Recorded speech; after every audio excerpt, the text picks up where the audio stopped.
नमस्कार, Manoj Tiwari talk show में आपका स्वागत है। मेरा नाम है ज्योति मिश्रा। आज मेरे साथ है डॉक्टर पंकज त्रिपाठी जी। आज हम उनसे सियासी चर्चा करेंगे। वो पेशे से एक डॉक्टर हैं, समाज सेविक हैं और राजनीतिज्ञ भी हैं। आइए हम उनसे बात करते हैं। डॉक्टर साहब, आपका हमारे टॉक शो में स्वागत है। जी नमस्कार। सबसे पहले आपका बहुत बहुत धन्यवाद। सर, आपसे हमारा सवाल सबसे पहले ये है कि जैसे आप पूर्व चुनाव वहाँ से लड़ चुके हैं, हंडिया से जी। आने वाले विधानसभा चुनाव के लिए 2022 में आपने प्रतापपुर को क्यों चुना है? सबसे पहले तो ये बताना चाहेंगे कि प्रतापपुर मैंने चुना नहीं है, मैं तो एक साधारण कार्यकर्ता हूँ। मैं हंडिया विधानसभा से 2013 उपचुनाव लड़ा था। तब से आज तक निरंतर हम जनता की सेवा में चिकित्सक होने के नाते, चिकित्सकीय और राजनीतिक परिवार से होने के नाते लोगों की अन्य समस्याओं के लिए हमेशा तत्पर रहा हूँ, खड़ा रहा हूँ। हंडिया का एक बड़ा हिस्सा, हमारा ब्लॉक जो सैदाबाद है, हमारा गांव चौराहो सैदाबाद ब्लॉक में पड़ता है। 2007 में हमारी विधानसभा जो थी उसका एक बड़ा हिस्सा कट के 2012 में वो प्रतापपुर में चला गया।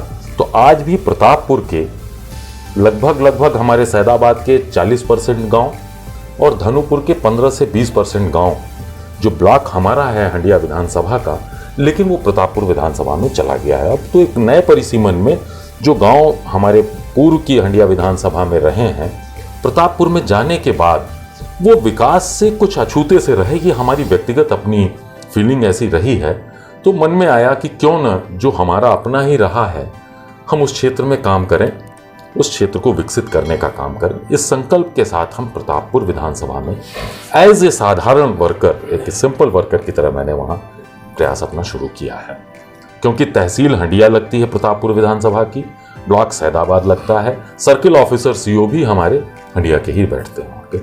तो इस तरीके से कहा जाए तो वो एक अलग नहीं, मेरा अपना ही है। जी सर। हमारा जो ब्लॉक विधानसभा, जैसे आपने डेवलपमेंट की बात की जी, तो आपके चाचा जी हैं, मैंने देखा है, डॉक्टर राकेश त्रिपाठी जी जी, तो उन्होंने हंडिया में बहुत विकास किया है। तो क्या हम उम्मीद लगा सकते हैं कि प्रतापपुर में भी आप विकास लाएंगे? मैम, आपको एक बात बताना चाहूँगा कि एक बच्चा हमेशा अपने बड़ों से सीखता है। जी सर।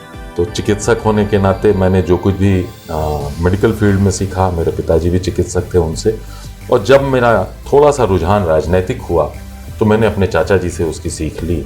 और हमारे चाचा जी हंडिया के विकास पुरुष कहे जाते हैं। सन 85 से लेकर अब तक 4 बार वो MLA, 4 बार मिनिस्टर रहे।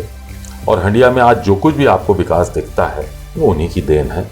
हमारे तीनों ब्लॉक में गवर्नमेंट डिग्री कॉलेज बनवाना, CSC बनवाना, फायर स्टेशन, पूरे प्रदेश में मेरे ख्याल से 1 या 2 हो तो नहीं कह सकते, लेकिन जनपद और मंडल में इकलौता हंडिया है जहां ग्रामीण अंचल में फायर स्टेशन है। हमारी तहसील की नई बिल्डिंग, हमारे रजिस्ट्री ऑफिस की नई बिल्डिंग, 132 kVA के सब स्टेशन, तमाम ऐसी योजनाएं जो कहीं भी अगर प्रदेश में हैं तो उसको हंडिया में लाने का काम चाचा जी ने किया। तो मैं उन्हीं से प्रेरित होके और उन्हीं की कार्यशैली को देखकर मेरे अंदर भी ये ललक है कि अगर मुझको प्रभु मौका देती है, जनता मुझको आशीर्वाद देती है, तो उसी तरीके का विकास का काम मैं प्रतापपुर में करना चाहूँगा। जी सर।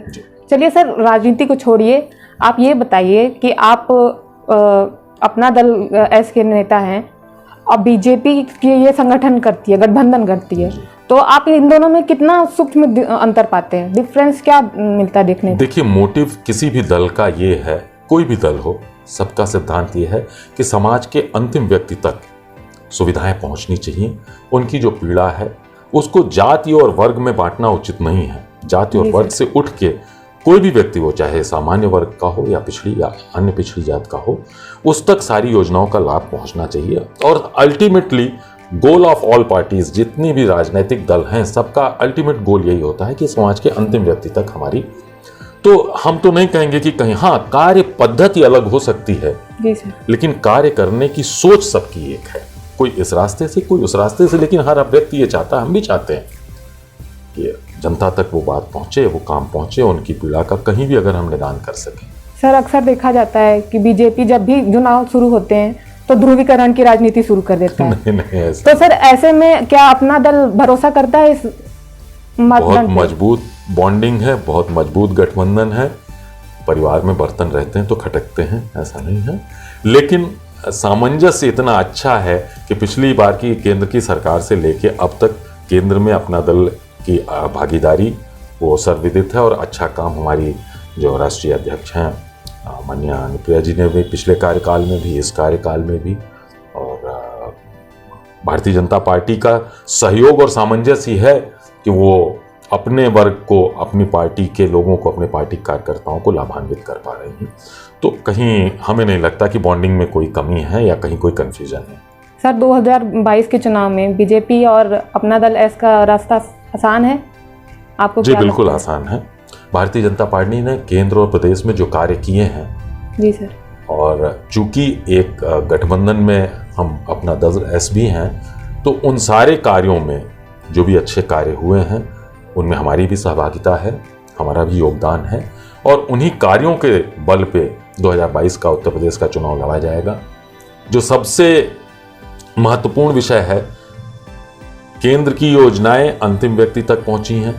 पिछली सरकारों में जो देखा गया है कि केंद्र की योजना कहीं ना कहीं अटक जाती थी, पहुंच नहीं पाती थी, और प्रदेश सरकार की सारी योजनाएं अंतिम व्यक्ति तक पहुंची हैं। और केंद्र प्रदेश का सामंजस्य, चूंकि एक दल की सरकार होने के नाते जितनी योजनाएं हो प्रभावी ढंग से लागू हुई हैं। तो मेरे हिसाब से विकास के काम पे और आदरणीय मुख्यमंत्री योगी आदित्यनाथ जी के कठोर निर्णय जो उन्होंने माफियाओं के खिलाफ लिया है, जो एक अराजकता का माहौल रहा है पिछली सरकार में, उसको दूर करने का जो काम माननीय योगी जी ने किया है, वो भी एक बहुत बड़ा अहम मुद्दा है 2022 का रास्ता साफ करने के लिए। सर तो 2022 में आप किसका चेहरा देखना चाहेंगे मुख्यमंत्री के तौर पे? देखिए, योगी आदित्यनाथ या अनुप्रिया पटेल जी? ये तो गठबंधन का एक धर्म होता है और उस धर्म का निर्वहन सब करते हैं। इस गठबंधन में माननीय योगी आदित्यनाथ जी मुख्यमंत्री हैं और उनके कार्यशैली पे कहीं कोई किसी भी तरीके का प्रश्न चिन्ह नहीं है। तो निश्चित तौर पे वो एक योग्य मुख्यमंत्री हैं। यह शीर्ष नेतृत्व का अपना विषय है कि वो आगे किसको नेतृत्व देते हैं, ये विषय हमारा नहीं है। हम एक साधारण कार्यकर्ता हैं और हमको जो दायित्व दिया जाएगा कार्य करने का, हम उसको करेंगे। ये निर्णय शीर्ष नेतृत्व का है। तो 2022 में आपको क्या लगता है, टक्कर किसकी दावेदारी की है, बीजेपी सपा की या बीजेपी भाजपा की? अभी तक जो देखने से लग रहा है वो भारतीय जनता पार्टी के सीधी लड़ाई में समाजवादी पार्टी ही दिख रही है। खंडित विपक्ष है और कई बार ये लोग मिल के भी भाजपा को टक्कर देने की कोशिश किए तो सफल नहीं रहे। सपा बसपा मिल के भी लड़ी। तो निश्चित तौर पे गठबंधन भारतीय जनता पार्टी का मजबूत है, इस नाते वो भी अपने आप को एक मजबूत से लड़ने के लिए लोग तमाम तरीके के लोगों को एकजुट करते हैं। तो जो छोटे छोटे दलों को मिला के, तो समाजवादी पार्टी चूँकि थोड़ा सा उत्तर प्रदेश की राजनीति में जातीय प्रभाव ज़्यादा है, जिसके चलते सीधी टक्कर अगर मानी जाए तो वो समाजवादी पार्टी से अभी तक लग रहा है। आगे परिस्थितियां बदलती रहती हैं, हो सकता है कोई अन्य दल उभर के आगे आ जाए या कोई ऐसा मुद्दा हो जाए, क्योंकि चुनाव तो मुद्दे पर होता है। ये वर्तमान परिस्थितियों में दिख रहा है। तो जैसे भारतीय जनता पार्टी महंगाई रोकने में नाकामयाब रही है, ऐसा मतलब आम जनता कह रही है, हम नहीं कह रहे, और बेरोजगारी भी बढ़ रही है। तो सर आप इसमें अपना दल अपना क्यों नहीं भागीदारी लेता, मतलब जिम्मेदारी क्यों नहीं लेता कि वो ये सब काम? देखिए, गठबंधन में है तो जिम्मेवारी तो अच्छे खराब दोनों की होगी। रही बात महंगाई की, तो मैम आपको एक चीज़ ये बताना चाहूँगा कि अन्य सरकारों की तुलना में उत्तर प्रदेश की वर्तमान सरकार और केंद्र की सरकार और पूरा विश्व जिस कोरोना महामारी के संकट से गुजरा है, ऐसी परिस्थितियों में एक होता है ना कि कोई अचानक ऐसी आपदा आ जाने से आपकी सारी की सारी एनर्जी, पैसा, ताकत और सोच उसको मैनेज करने में डाइवर्ट हो जाती है। तो इस कोरोना में जो वैश्विक महामारी रही है, इसमें सारा पूरा तंत्र केवल मेडिकल पे रह गया, अपने लोगों को सुरक्षित रखने के लिए, उनको बेहतर इलाज दिलाने में। तो कहीं ना कहीं जो बजट रहा है वो बजट डिस्टर्ब हुआ है। समाज में हम तो नहीं समझते कि आज़ादी के बाद से कभी इतने दिनों तक किसी सरकार ने मुफ्त में राशन दिया होगा। हमारा रक्षा का बजट कई गुना बढ़ गया, क्योंकि जो अगल बगल के देशों से जो आतंकी हमले और घटनाएं होती थी, इन्फिल्ट्रेशंस होते थे, उनको रोकने के लिए और बड़ी ताकत से लड़ने के लिए भारतीय जनता पार्टी की सरकार ने जो एक बड़ा फंड अपने राष्ट्र की सुरक्षा में लगाया, तो कुछ ऐसी प्रायोरिटीज रहीं जिसके चलते कि बजट एलोकेशन डाइवर्ट हुआ है। महंगाई पे थोड़ा असर पड़ा है, कंट्रोल होना चाहिए, और निश्चित तौर से अगर ये वैश्विक महामारी पे पूर्णतया नियंत्रण हो जाएगा तो महंगाई भी कंट्रोल में आ जाएगी। क्योंकि बजट एलोकेशन मेन होता है मैम। बजट जो था, जो बजट हमें इन कामों में लगाना चाहिए था, वो बजट हमारा मेडिकल में चला गया, इस महामारी में लोगों को मुफ्त राशन देने में, मुफ्त चिकित्सकीय सुविधा देने में।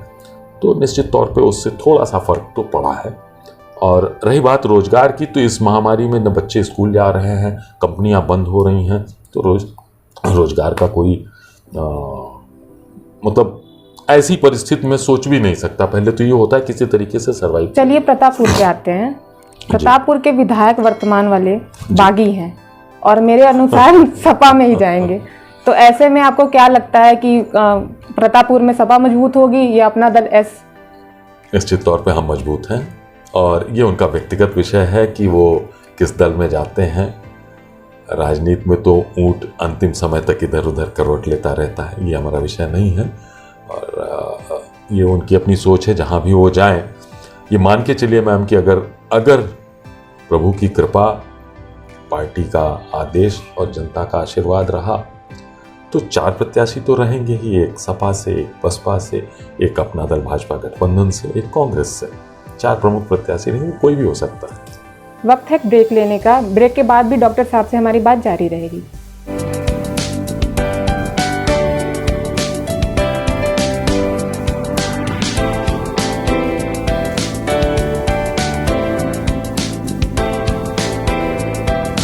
ब्रेक के बाद फिर से एक बार हमारे टॉक शो में स्वागत है।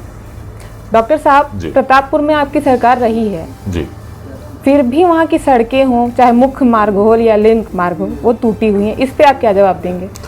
देखिए मैम, सबसे पहले आपको बताना चाहता हूँ कि सड़कों का काम मुख्य रूप से वहाँ के विधायक का काम है। और चूंकि विधायक दूसरे दल के रहे हैं, उनकी क्या सोच थी, किस लिए उन्होंने विधायक निधि का उपयोग सड़कों को बनाने में नहीं किया। फिर भी 1-2 प्रमुख मार्ग हमारे माननीय उप मुख्यमंत्री जी ने वहाँ पे अपने मद से बनवाई हैं, जहाँ से कि ज़्यादा आवागमन था।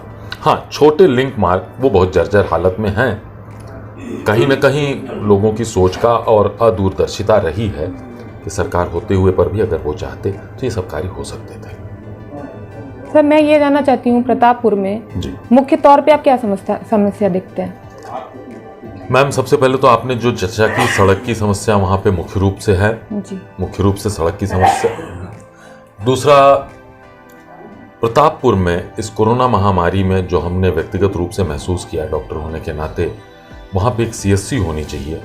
सीएससी नहीं है वहाँ पे, पीएससी है और पीएससी की क्षमता इतनी नहीं होती कि वो गंभीर रोगों के मरीजों को वहाँ पे उपचार कर सके। तो मूल रूप से मुझे लगता है कि सड़कों के अलावा चिकित्सकीय सुविधा की आवश्यकता है, वहाँ पे एक सीएससी की आवश्यकता है। शिक्षा के क्षेत्र में वहाँ पे कोई भी गवर्नमेंट इंटर कॉलेज या गवर्नमेंट गर्ल्स कॉलेज या गवर्नमेंट डिग्री कॉलेज नहीं है। मेरे हिसाब से मेरी प्राथमिकताओं में चिकित्सा और शिक्षा मुख्य रूप से है, फिर आवागमन और अन्य है। सर, वर्तमान में जो विधायक हैं वहाँ के, वो कहते हैं कि हमने सड़कें बनवाई हैं, हैंडपंप लगवाए हैं, स्कूल में कमरे बनवाए हैं। आप क्या संतुष्ट हैं इस बातों से? नहीं, बिल्कुल नहीं।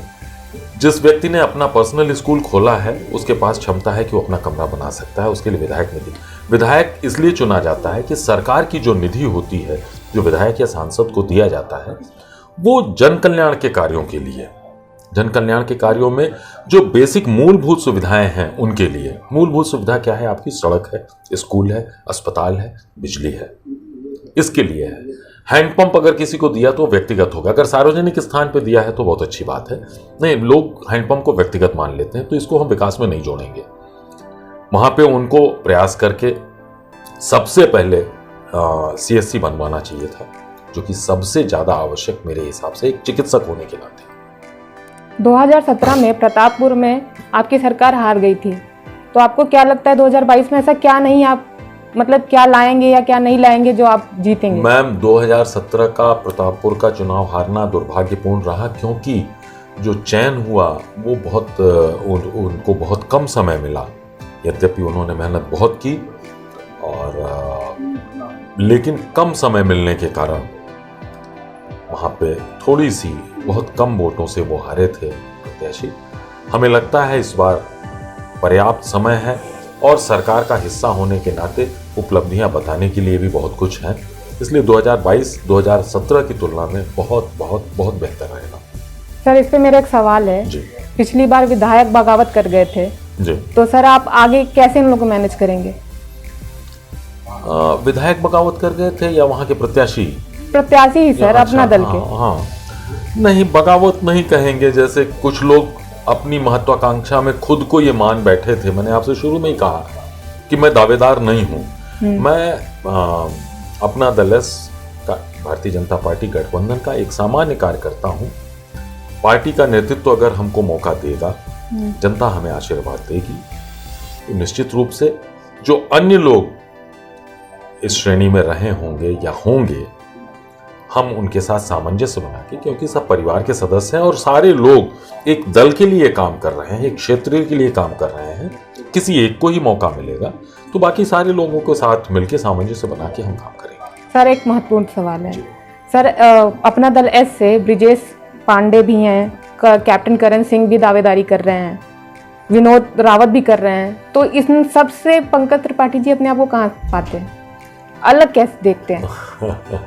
सबसे पहली चीज तो हम किसी दावेदारी या किसी रेस में अपने आप को नहीं मानते। मैंने आपसे कई बार कहा कि मैं अपने आप को एक सामान्य कार्यकर्ता के रूप में हमारे नेतृत्व को, हमारी मुखिया को, हमारे शीर्ष नेताओं को, अगर जिसके अंदर भी कुछ अच्छी चीज़ दिखेगी, कोई क्षमता दिखेगी, उसका चयन वो करेंगे। वो मैं भी हो सकता हूँ, कोई और भी हो सकता है, लेकिन अगर मुझे आशीर्वाद मिलेगा तो निश्चित तौर पे मैं पार्टी को मजबूत करके एक मजबूत स्थिति में प्रतापपुर विधानसभा को रिप्रेजेंट करूँगा। सर, अगर आप विधायक बनते हैं 2022 में, तो सर आप रोजगार के लिए क्या करेंगे? रोजगार के अवसर के लिए हम प्रदेश और केंद्र की सरकार से सामंजस्य बना के रोजगार के अवसर पैदा करने की कोशिश करेंगे। अगर कुछ सरकारी योजनाएं आएंगी तो लोगों को, लोकल लोगों को एक तो वहाँ पे काम मिलेगा। फिर हमारा प्रयास रहेगा, जैसे हमारी राष्ट्रीय अध्यक्ष जी केंद्रीय मंत्री हैं, भारी उद्योग और कॉमर्स मिनिस्टर हैं, हम उनसे आग्रह करेंगे कि वो यहाँ पे किसी उद्योग की स्थापना कराएं। एक समय जौनपुर से सटा हुआ एक इंडस्ट्रियल बेल्ट हुआ करता था, नहीं एक इंडस्ट्रियल बेल्ट हुआ करता था, तो मैं इंडस्ट्रीज को डेवलप करने की कोशिश करूँगा। सर, अगर आप प्रतापपुर में विधायक बनते हैं तो आप स्वास्थ्य क्षेत्र में क्या करेंगे? सबसे पहले मैं तो आपको धन्यवाद कहूँगा कि आपने इस शब्द का चयन किया। अगर हमें आशीर्वाद मिलता है, जनता का, प्रभु की कृपा रहती है, तो निश्चित तौर पे सबसे पहली प्राथमिकता हमारी होगी कि प्रतापपुर में मैं सामुदायिक स्वास्थ्य केंद्र, वहाँ पे एम्बुलेंस और ऑक्सीजन की व्यवस्था सुनिश्चित कराऊं, क्योंकि इस तरह की महामारी कभी भी भगवान न करे आए, लेकिन आने की संभावनाओं से टाला भी नहीं जा सकता है। ऐसी कोई महामारी आवे तो कम से कम ग्रामीण क्षेत्र के हमारे लोगों को बेहतर चिकित्सकीय सुविधा मिल सके, ये हमारा प्रयास रहेगा। सर, मेरा अगला सवाल ये है कि बेसिक इंफ्रास्ट्रक्चर जैसे रोड, सड़क, पानी, बिजली, इसकी योजनाएं क्या हैं आपके लिए? देखिए, एक रोड मैप होता है कहीं भी, किसी भी जगह पे, और हमने आपसे पहले भी कहा मैम कि एक मूलभूत सुविधाएं होती हैं, सड़क, स्कूल, अस्पताल, बिजली। तो मेरी पहली प्राथमिकता तो स्वास्थ्य पे रहेगी, एक डॉक्टर होने के नाते भी और वहाँ की ज़रूरत के नाते भी। दूसरा, अगर सड़कों की कनेक्टिविटी अच्छी हो गई, सड़कें अच्छी रहेंगी, तो एक जगह से दूसरी जगह जाने का, आवागमन का, व्यापार का, खेती का, हर जगह आपको उसका लाभ मिलेगा। तीसरा, मैं सिंचाई व्यवस्था को, नलकूपों को, ओवरहेड टैंक्स को, और जो वहाँ पे नहर है उसमें पानी ले आने के लिए, जिससे कि खेती करने वाले किसानों को उसका बेहतर लाभ मिल सके, क्योंकि उनका जीविकोपार्जन तो उसी खेती से ही है। एक रोड मैप है दिमाग में, और उस रोड मैप में मैं अगर आपको एक खाका मोटा मोटा बताऊं, तो चूँकि डॉक्टर हूं इसलिए सबसे पहले चिकित्सा की तरफ हमारा ध्यान जाता है। उसके साथ साथ अन्य चीज़ें भी, जैसे शिक्षा में बालिका इंटर कॉलेज होना चाहिए, गवर्नमेंट डिग्री कॉलेजेस होने चाहिए, लॉ कॉलेजेस होने चाहिए, और पानी की टंकी होने चाहिए, ट्यूबवेल होने चाहिए।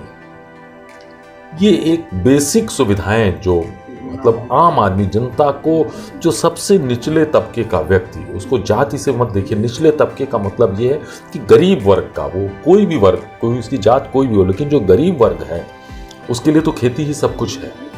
उसके लिए आवास, छोटा सा आवास मिल जाए वही बहुत है। जी सर। तो हमारे रोड मैप में, हमारे जो एक खाका दिमाग में है कि अगर हमको आशीर्वाद मिलता है, काम करने का मौका मिलता है, तो स्वास्थ्य की सुविधाओं के साथ साथ मैं इन मूलभूत सुविधाओं में गांव के अंतिम छोर तक बिजली और सड़क पहुंचाने का प्रयास करूँ। भी और भी बनाएंगे, लेकिन फिलहाल के लिए आप प्रतापपुर की जनता के लिए क्या संदेश देना चाहते हैं? सबसे पहले तो हम आपके माध्यम से प्रतापपुर की जनता को अपनी तरफ से धन्यवाद की और आभार व्यक्त करते हैं। चंद जगहों पे मैं गया और जो मुझे लोगों ने स्नेह और प्यार दिया, उससे मैं बहुत अभिभूत हूँ और मैं जनता को ये विश्वास दिलाना चाहता हूँ कि मैं आपके बीच का हूँ, आपके बीच ही रहूँगा और जो बन पड़ेगा भलाई के काम सारे करता रहूँगा, जिसके लिए मैं दृढ़ संकल्पित हूँ। डॉक्टर साहब, आपका हमारे टॉक शो में भाग लेने के लिए धन्यवाद। बहुत बहुत धन्यवाद, बहुत बहुत धन्यवाद। जैसा आपने देखा, आज हमारे साथ थे डॉक्टर पंकज त्रिपाठी जी, जो बस चुनाव 2022 की तैयारी कर रहे हैं। आगे भी हम आपको ऐसे कई नेताओं से बात कराते रहेंगे। देखते रहिए मनोज तिवारी टॉक शो, मेरे यानी ज्योति मिश्रा के संग।